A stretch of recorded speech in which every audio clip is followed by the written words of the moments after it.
Hello and welcome back to the channel and welcome to another Doctor Who reaction. This is season 14, episode 7. It's the penultimate episode of the season. It's called The Legend of Ruby Sunday. So I'm assuming we're going to get some answers. Or is that me just being a little bit too hopeful? Who is Susan Twist? Or rather, who is that character? And are all the characters that Susan Twist has played related in any way? Like, are they the same person or splinters of the same person? Are the theories that we've got a returning villain in the form of a certain god from the pyramids of Mars? Are those theories true? I think probably not.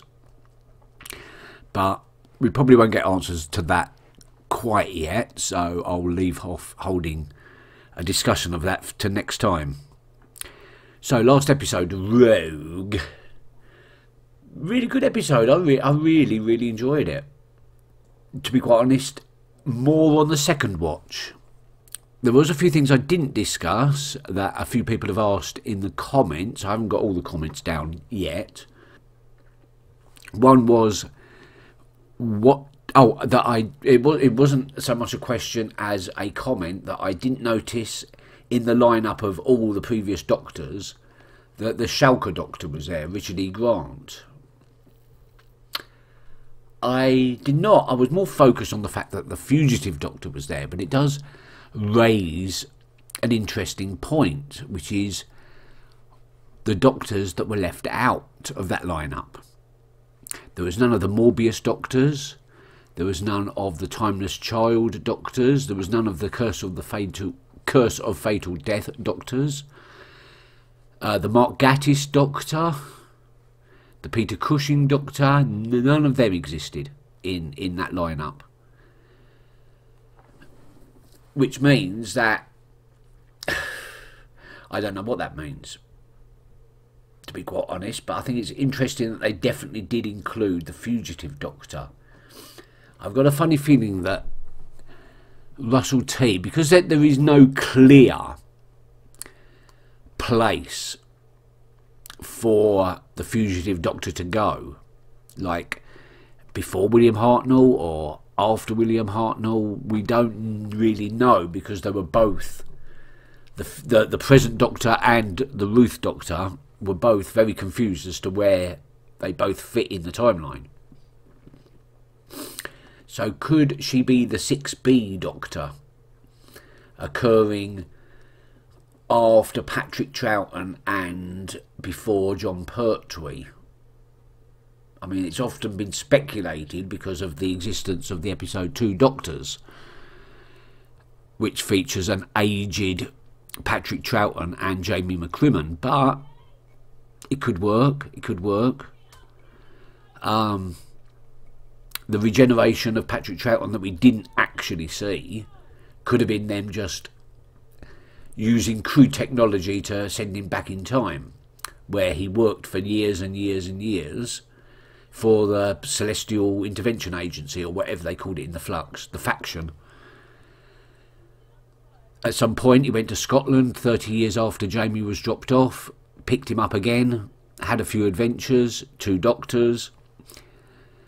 Eventually Patrick Troughton's time ran out, he regenerated into the Fugitive Doctor, then at some point got captured by Faction, or whatever they were called. I can't remember. I want to say Faction because Faction Paradox, but it's not Faction Paradox, is it?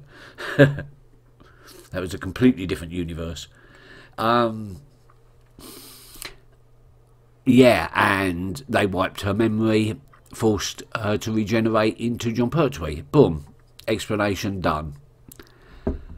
But you've still got to deal with the Timeless Children and all that, so maybe that's not. Anyway, next question was, what did I think of the fight dancing? Or the dance fighting, reminiscent of Karen Gillan in Jumanji. I did note it. I did notice it. Didn't put the Karen Gillan thing together. Obviously, it's like a back nod to Amy Pond. I didn't string that one together, but I did notice that, yeah, it's very much like Jumanji.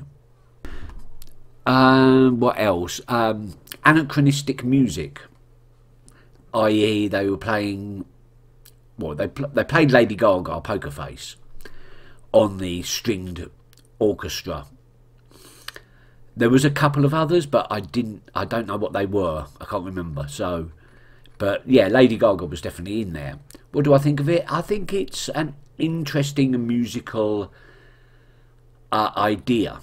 I've seen it used to great effect in films before. The one that comes to mind specifically is Plunkett and Maclean, which is set during the 1700s, but they're using, for the time, modern dance and rave music.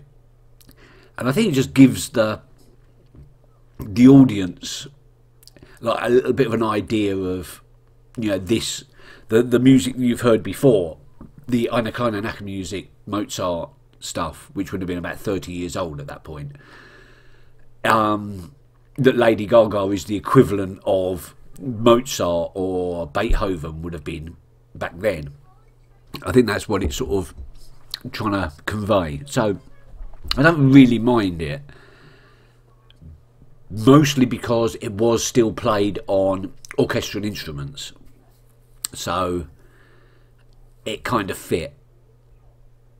If it had been, if they'd have like overdubbed an actual, like the actual Poker Face or the instrumental version of Poker Face, modern instruments, probably wouldn't have worked.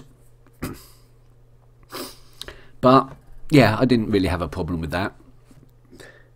Great episode. Hope these writers return in future seasons. Yes, so do I. I recognise the writers. I'm sure they've done something before. Maybe not Doctor Who, but I recognise their names. But yes, very good writing, yes. The context of the kiss, yeah, I'd completely forgotten about Madame de Pompadour in The Girl in the Fireplace, where, again, the Doctor seemed to fall in love very, very quickly, or fall in lust very, very quickly. Don't really like seeing that side of the Doctor, whether it be with guys or girls. But in in Girl in the Fireplace, no one can deny that is an absolutely astounding episode. It worked because it was framed in a very romantic way. I don't think Rogue and the Doctor was portrayed in a lustful manner. I mean, the episode was called Rogue after all. I think it was dealt with quite, you know, emotionally, romantically, in a very romantic way. I think it worked, and it was just a ploy anyway for Rogue to steal the trigger. So yeah, I don't really have a problem with it, but I do hope that they don't labour the point. Like I said, I don't want Rogue to come back particularly. I liked him as a character, but I don't want him to come back because that complicates matters. I don't want to follow a plot line in which we're watching the Doctor get romantically involved with someone. That's not what I want from Doctor Who. I want the sci-fi, I want the adventure, I want the action. Leave the romantic sidelines to the companions, or leave them out altogether. But yeah, anyway, right. What did I make of Rogue mentioning the new boss? I missed it. I actually missed that, but I think I was talking whilst that, and I didn't hear it. But interesting, the new boss. Could that imply that the old boss has been deposed, defeated, destroyed, decombobulated? And who is this new boss, and who's the old boss? We still haven't got a clue on that. It's what the Star Beast. Ivor was assuming that the boss was the Toymaker, or at least one of the Toymaker's minions. But maybe not. So, The Legend of Ruby Sunday. I suppose we're getting into the point where we have to start theorising as to where did Ruby come from, being that no trace of biological parents, grandparents, or in fact any other relation going backwards or going forwards seems to have occurred. There is no trace. She is an anomaly. It kind of points to her being her own child. She's her own mother. But it would still need a father. So there's going to be some sort of genetic trace. The fact that they didn't find one makes... Is she her own father as well? How would that work? Well, I know how that would work. I've seen the film. But I'm not going to spoil anything here.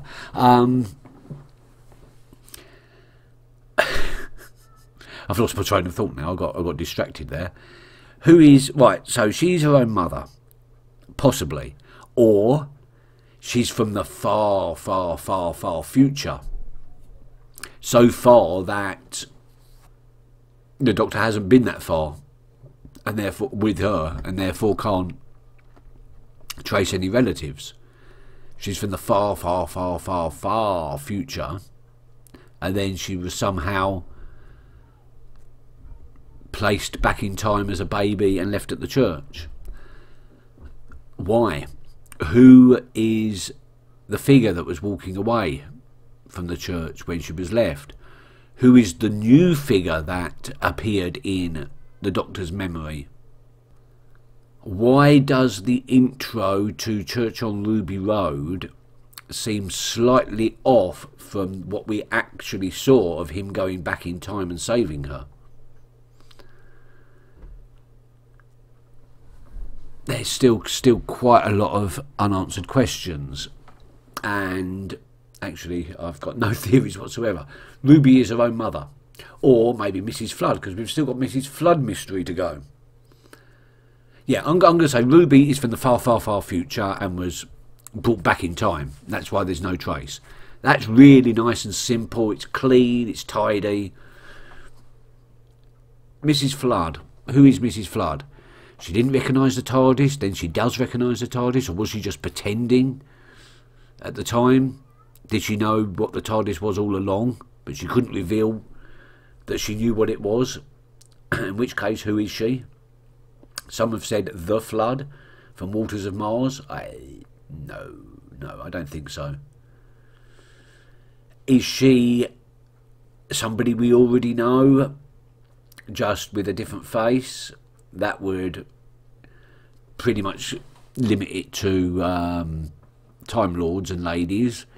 Susan, Rani. They're the only two. Romana. All of those things immediately come to mind, and immediately I say no, they're probably none of them. Well, Susan was left in the year 2263, 2263. So, unless she found a way of travelling back in time at some point, it's probably not going to be her. If she was the Rani, she would have made a move by now. The Rani was never particularly subtle. The Master could wait for months and months to spring a plan, but the Rani, in the 2 episodes that we saw her in, wasn't particularly subtle. Why would Romana be on Earth, even if she was resurrected by the Time Lords at some point and managed to escape and change her face? And maybe she's chameleon-arced Romana. It's the best I've got, so I'm going to go with that for now. Last one. Who is Susan Twist? Don't know. I'll go on with Sutekh and just see, but I don't think it is. I don't think it's Sutekh. I think she might be one of the Toymaker's minions. Maybe one of the really, really super powerful beings that the Toymaker trapped. The Guardians. She might be a Guardian. She might be an Eternal. She might be the master, for all we know. I don't know. I've got to say, this, as far as getting people talking about Doctor Who, theories and the such like, this series has been quite good. It's got people, it's got the fans talking and interested and engaged again. Oh, we're back at a unit. Kate, Rose, whoever that is, the Vlinks. See, I remember names sometimes. Give me the loving.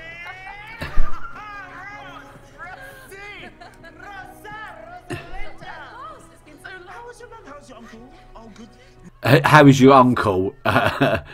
Doesn't refer to him as the Doctor. And I'm Maurice Gibbons, Unit Scientific Advisor, 13 years old, accelerated genius. Thanks for passing, asteroid. Happening everywhere I land, a woman appears. Look.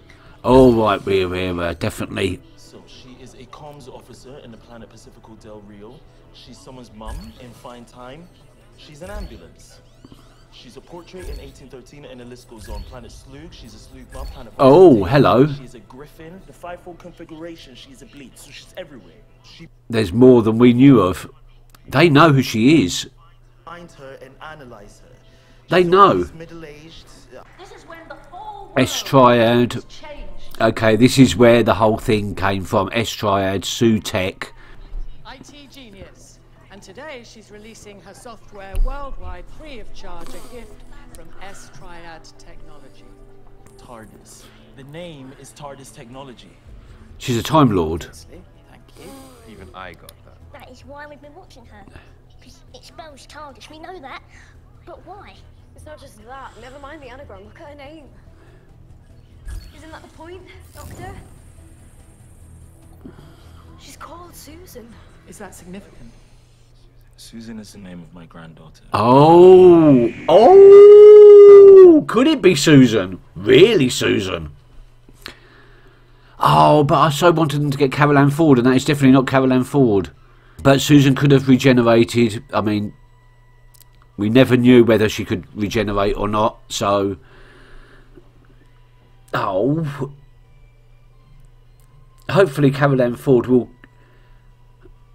Maybe she's just the spokesman of Susan Triad, of S-Triad. Even without the TARDIS anagram, evil genius with secret alien software, it's top of our list. God knows we've stopped enough of them. Yeah. Except the obvious. We'll get him. But the research with Susan Who's that? has come to nothing. That's a bit mad, isn't it? Chanting my name. I'm not Beyonce. I like it. Can't we just pipe in a bit of applause? Oh, it was just a rehearsal. We hacked the link. Ah. That's Triad HQ, 1 mile west of us. She goes live at 1500 to the whole world. Oh, what do you think, Mel? Mel? Well, it got me cheering. Oh, that's Mel. That's my name. So- Oh, you would love Mel. Bonkers. So we know... Is she... We're undercover on the Undercover, okay, yeah. She's discovered one surprising thing. Susan Triad turns out to be really nice. She's not the villain. Ruby is a foundling and was left on Ruby Road. We've got your history after that incursion on December 24th, filed under goblins. Yeah. Harriet. You were quite famous for a day or two. A Christmas baby. Oh, yeah, we tried to find my mum, but... Sorry, you've got a woman that you keep seeing and a woman that you've never seen. Is it the same woman? Possibly. It was 2004. There was CCTV footage. The camera was positioned in a storage yard 66 meters away. Okay, how did no one think of that before? No, we've got it. Yeah, my gran asked for it because it's mine and it's all I've got. But you can't see anything. It's Oh. black and white and snow at midnight. Yeah, but look at our technology. The Legend of Ruby Sunday. But they can analyze it. Maybe we can see my birth mother. If we can see her face just once. They've got amazing technology. I mean, it can do anything. You work for UNIT? My mother's part of it. Is she? And your daughter's going to be part of UNIT at some point. It's nice for me to get out. I'm always hiding myself away. Yeah. Just to look after Mum. It's only going to be for a couple of Oh, hours. right. Oh, leave it to me. I would love a cup of tea. She always wants a cup of tea. Well, we'd all like a lot of things that aren't going to happen. Oh. What that's supposed to mean? I'd Yeah. be very careful, Mrs. Sunday. There's a storm coming in. Oh, the oncoming storm. He waits no more. The one who waits has come. Oh, I think you've got a lot more on your hands than a mystery woman, Doctor. Like Morris said, probability of a trap, 95%. 96.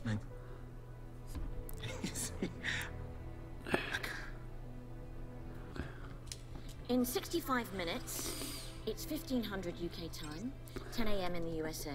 That's when Susan Triad addresses the United Nations. And I've got my daily DNA sample, which says that Susan Triad is... Human. Susan Triad, human, confirmed. Kate, do you have a time window? What you expressly told us in the 1970s unit was absolutely forbidden to experiment with any form of time technology. Do you have a time window? 10 floors down. So what does this time window do? Apart from let you see through a window into another time. I think I just answered my own question there. It's snow. That's impossible. I'll tell you what's impossible. Haven't turned it on yet.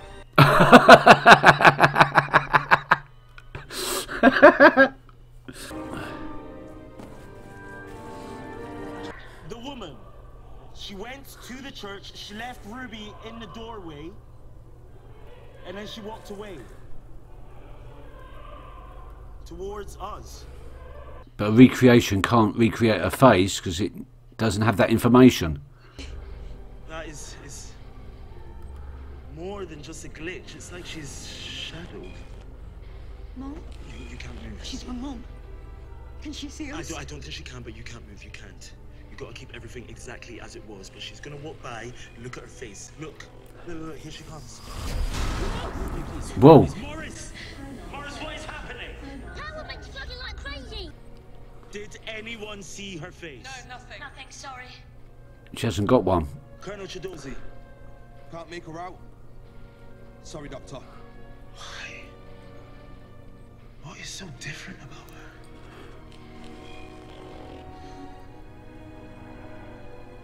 Oh. There's a doctor reviving. I am arriving. That's me. The original me. Coming back in time in 2004 because goblins. But I had to go back to the church to save little baby Ruby. And I came back running. And that's when I saw the woman. My memory of this keeps changing. Yeah. Time keeps changing. So you obviously do go back.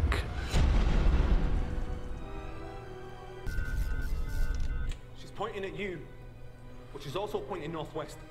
Is there anything there?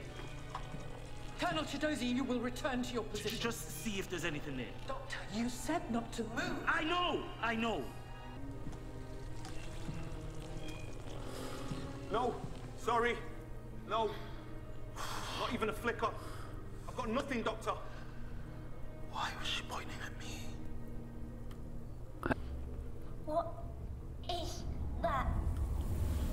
What is what? Oh.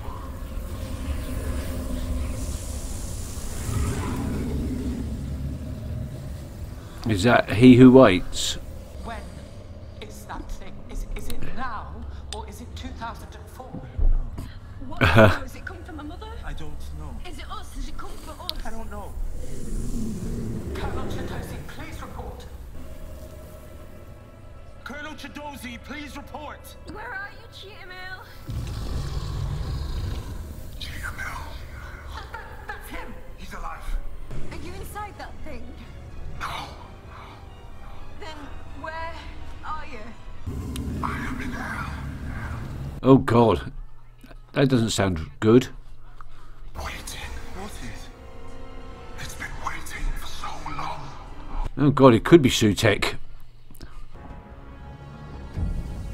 Oh Damn. He looks like he's been dead for 100 years. I'm so sorry. No, she's not happy with him. She told him. He was the one that insisted that the guy move. Take me to Susan Triad. There we go. We're going to get some answers in the last... Oh, God. No, we're not going to get any answers. I'm the doctor. Ah, nice to meet you, Pet.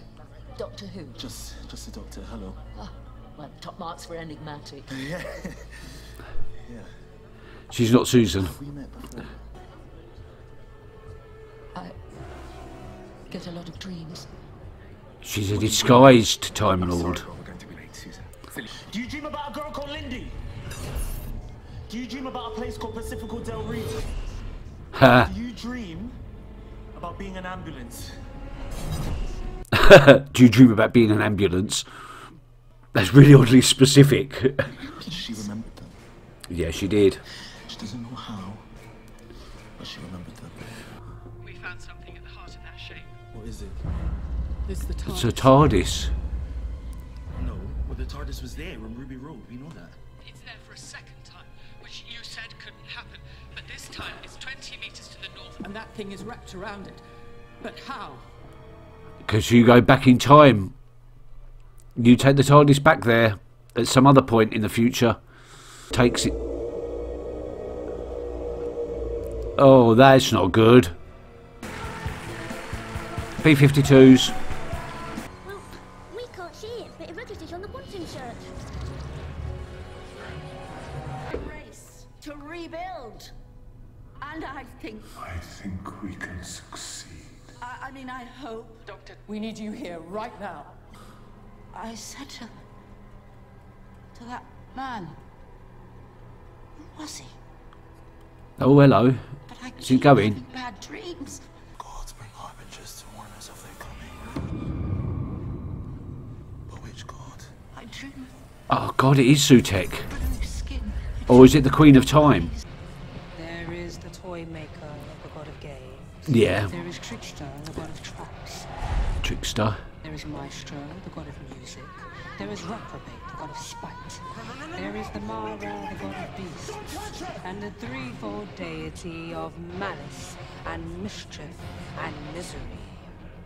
For the god of all gods has returned, and his names are many. Sutek. It is Sutek. And Sithafar. And his one true name forevermore is... It is Sutek. Shitting hell. They were right. Oh, crap.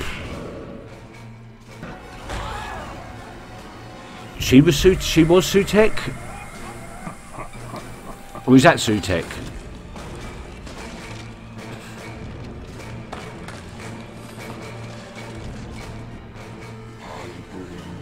Sutek's gift of death to all humanity. I am Sutek, the god of death. I am the night. I am So how does that fit in with Ruby's birth? Oh no, that is a trickster, isn't it? Did you think I was family, Doctor? Yeah, a little bit. From you. And from all your tiny, vile, incessant universe. Woo! I was slipping down in my chair there. I think I'm down to about that. Watching this, getting very relaxed and very into it. My God, Sutek is back. I honestly did not expect those predictions to be right. I honestly didn't. I was hoping it was going to be something completely out of the box, but Sutek, that is a powerful enemy. I haven't seen him since Tom Baker's day. How does that, though, relate to Ruby's birth? Is she the child of one of the gods? got Sutekh, god of, well, they mentioned it just now. The three mischievous gods, the god of death, Sutekh, the maestro, the toy maker, all that. Is she part of it? Is she part of the trickster brigade? None of that makes any sense whatsoever. How could she be? So, has she been left as a trap for Sutekh? In some way somebody knew, and she's like the opposite, a god of light, a god of life. Again, I don't think so, but that she's a setup for Sutekh's eventual defeat. Yeah, I like that theory. And no Susan. It wasn't Susan after all. So, and no answer to Mrs. Flood either. She went very, very weird when she was looking after Cherry. And then that's it. That's all. That's as much as we've seen of that. So what was that all about? We are not going to find out until the next episode, which is next week, I think. So instead of dropping the first two on the same day, they should have really dropped the last two on the same day. Because I could really do with watching the finale right now. I'm intrigued as how all this is going to end up. But first returning villain of this season. Or first returning villain of the season. All the others have been totally unique. Return of Mel, great.